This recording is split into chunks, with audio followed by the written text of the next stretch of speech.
So welcome back. So I was on Apex the other week and somebody brought up the idea of using glass cooktop pads to clean the glass on their car. And I'm like, you know what? That's an interesting idea. It so happened that I need to clean my stove, and also I have a car that's been sitting for a long while. And so I'm like, these together both seem like a great idea. Let's see what works. So it kind of came down to all the homebrew remedies I've seen for glass cleaning over the last few years. And I figured I'd just post it up so everybody could see what was going on. So today I've got Mother's California Gold Clay. I've got Barkeeper's Friend. I've got 4/0 steel wool. And I have the aforementioned glass cooktop pads, as well as some just regular old glass cleaner and a squeegee. So today what I'm going to do is I'm going to glass cleaner everything. Blue paper towels, lint-free, all that, fine, dandy, whatever. And then I'm going to follow up, squeegee everything, get it to as clean as it can get. And take a look at what comes off, what doesn't. And then follow up on a partitioned area of, once we know the inside is clean, from the outside we'll be able to see and hear the reflection of what's left with these 4 different things we're going to use today. So hang with me. We'll see how long this takes. Kind of wasn't how I was going to spend my whole day, but it's starting to look like it's going to be that way. So the car in question has not really been driven since 2004. It parked outside from when it was new till about 2005, and it's lived inside up until a few months ago with garage deposits, welding, all sorts of crap that could get in there. So I'm gonna run the camera over by everything, and you can hear how bad the glass is. You can see how filthy it is, and we'll take it from there. So we're gonna take a little walk here, and away we go. So this is the car in question. I've owned this car since new. It's got 123,000 miles on it. And if you look, it's pretty disgusting. Especially like if I go down the side here. I don't know if the crap is coming through on camera, but there's a couple of vertical stripes that go through it from the window regulators. And if I just run my hand here, you can hear how bad it is. And it's been like this for years. To clean the glass, it was really pretty simple. The spray away cleaner, because I couldn't find my invisible glass. Blue towels, lint-free. Disgusting what came off of it. When I moved inside the car, it was more of the same. You got the spray cleaner, a squeegee because there wasn't as much, or I thought there wasn't as much crap on the outside. And then just going at it, getting all the crap out of there, cleaning up the glass, and more squeegees, more double wipes, get everything out of there. I still want to go back and redo this to get even more when this is over. It's a small window, but holy crap, did it take a lot of work, and I'm still not happy with it. Something about doing the inside glass is always just a constant pain in my ass. And I've never found a good way to do it, whether it's those little swipey-wipey things or just blue towels. It's all bullshit. So there's enough reflection out here and just brightness that it's really tough to see these contaminants. But as you can see, I've done the inside and the outside of this window, and it's still disgusting. Like, there's just crap baked into it. And if you look at the rest of the windows, like, actually, that's a really good one right there. They all really look about like this in person. This is what happens when you park a car for 15 years. Steel wool, all the instructions I've seen online say use it dry. So that's how we're going to use it. The Scotch-Brite glass cooktop pads say work with just water. So I'm going to go find some water for that. Barkeeper's Friend also requires water, but the clay bar, as we all know, we have instant detailer. To keep these in the spirit of how they're meant to be used, I'm going to use them that way. We'll see if maybe later on I migrate to using instant detailer as my lubricant on these other things, but for now, let's just take it as use as directed. All right, so here we go. We've got Barkeeper's Friend in this corner. Got clay in that corner. Quadruple-aught steel wool. And the stovetop pad. And if we look at the glass,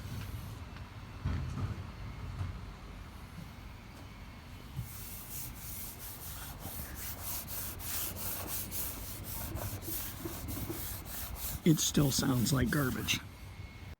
This is where any professional YouTuber would actually have music going right now. All like dun dun dun dun dun dun dun dun dun dun dun dun dun ba-dum bum ba-dum bum ba-dum bum bum ba-da-da-dum bum. But I am no professional YouTuber. All I do is just sit here and record things, and editing is a pain in my ass. Having done the steel wool, not particularly a fan. So, it's probably not coming through on the video. But, as I go through here, we have glass that now sounds really good. Like, there's way less of that gritty sound. But all the water spots are still on the glass. And check this out. That's all bits of steel wool, which means as soon as this car gets wet, that's going to rust. And it's going to be caught all under the edges of the trim there. And this is now kind of garbage. So this complicates things. It's just got a lot tougher to deal with. And still left all the water spotting. Having followed up the steel wool with more glass cleaner, there is definitely more that came off the glass. Whether or not that is all the steel that was loose, or more dirt that came off, or a combination of both, I'm not sure. But having seen that, I mean, it definitely got more out.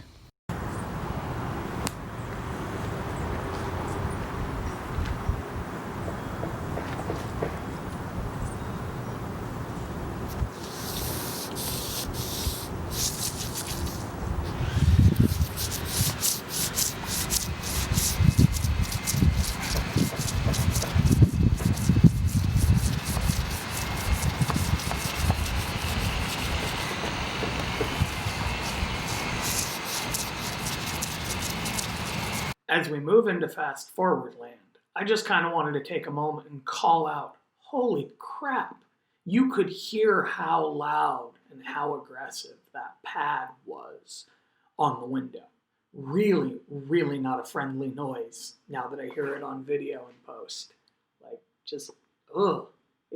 I was expecting everything to sound like that, and this is the only one that did. So far, we have steel wool, which as you can see, left a bunch of water spots. The glass is smooth, doesn't make any noise, but still has deposits everywhere. Next up, we have the stovetop cleaner. And cannot recommend, I am now gonna have to polish this back window entirely, because as you can see, it puts scratches in all the glass. Like, I mean, it's just like scrapes everywhere. All told, not going to recommend that. It definitely got rid of the water spots, to its credit. So maybe it's a good first step with something to follow it, but as single step processes go, way too abrasive. Glass sounds great though. As it goes, I can't debate the effectiveness of the stovetop pad. Definitely highly abrasive, definitely pulled a bunch more off the glass. And since this was wet applied, I imagine there's even more that drained down into the sill that I didn't get off the glass like I did with the dry application. So this is the surface of the cooktop pad. It's some sort of plastic, highly aggressive, and you'll notice along the edges, it definitely pulled up some crap. Barkeeper's Friend requests that it be applied as a paste. So let's make a paste. Yet again, we're in another place where a professional YouTuber would add music, but still sounds like work. And unfortunately, I don't really know a lot of songs, so da da da da da da da ba da ba ba ba ba da da. Barkeeper's Friend is actually, I mean, it's messy as all get out. Like that white powder gets everywhere. But it left minimal new scratches. It left a little bit of water spotting. Like I probably could have gone a little further, gone a little harder, but I gave it the same thing I gave all the other ones until it stopped making new scratching noises. So when everything stabilized and it sounded like the rest of the glass did, I let it go. But as you see, there's still some water spotting down here. Minimal sun scratching. Like it still does a little bit of that. Nowhere near as bad as this side does though. So like if we come back here, you can see the difference. So again, 4/0 steel wool,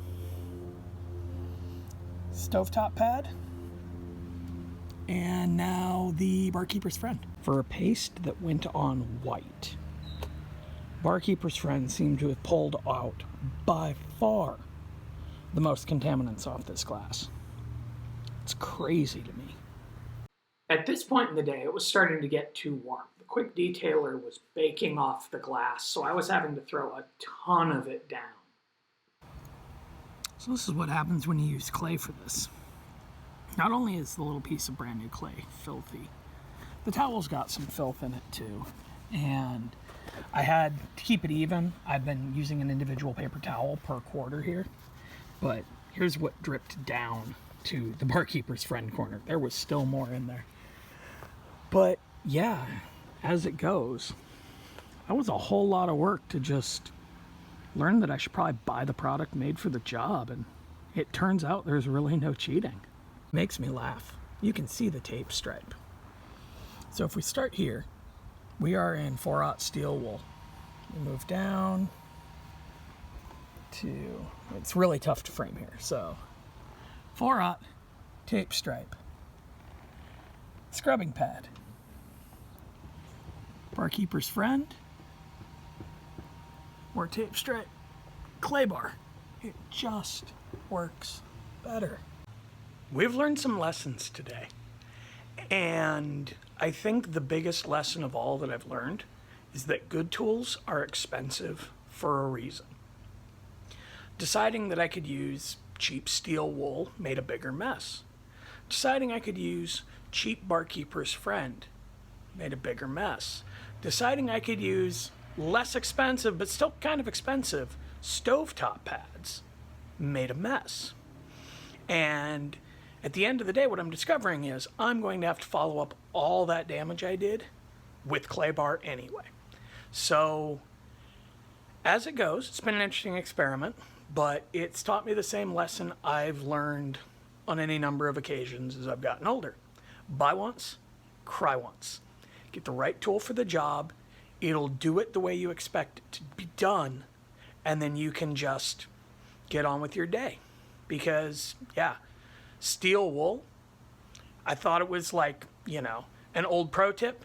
Turns out it's a wives' tale. Stovetop cleaning pads, I'm going to use clay bar on my stovetop after seeing how much swirl there was there. Barkeeper's Friend, you know what? I'm going to keep it for my stainless sinks because those are real easy to rinse off and I don't have to care about the little bit of extra sludge it leaves around there because it just goes down the drain. My car doesn't have a drain. So at the end of the day, the clay bar did the best of all of them. It took away the most water spotting. It left the least amount of scratches. And it's the right tool for the job. So it was a fun experiment.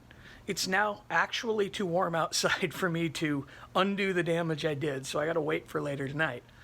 But for now, yeah, use the right tool.